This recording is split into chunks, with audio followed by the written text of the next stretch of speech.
রাজশাহী ও মালদা সেক্টরে বাংলাদেশ ভারত সীমান্তের ১৫০ গজের মধ্যে কৃষক ছাড়া অন্য কারো না যাওয়ার সিদ্ধান্ত হয়েছে বিজিবি ও বিএসএফ এর এক বৈঠকে।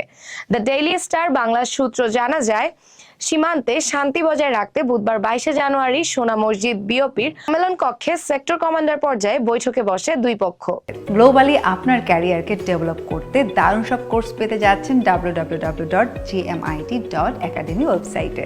আইটি ক্যারিয়ার ভিত্তিক দক্ষতা বৃদ্ধির জন্য GMIT নিয়ে এলো 50টিরও অধিক কোর্স, যা আপনার ক্যারিয়ারকে এক অনন্য উচ্চতা নিয়ে যাবে। বৈঠকে বিজিবির প্রতিনিধিদের নেতৃত্ব দেন রাজশাহীর sector commander colonel Mohammad Imran Ibne A Rouf এবং বিএসএফ এর পক্ষে ছিলেন মালদা সেক্টরের ডিআইজি অরুণ কুমার গৌতম।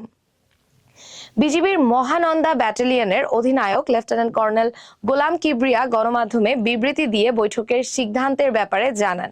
তিনি জানান, সীমান্তের ১৫০ গজের মধ্যে বাংলাদেশি এবং ভারতীয় কৃষক ছাড়া অন্য কেউ প্রবেশ করবে না বলে দুই পক্ষ একমত হয়েছেন।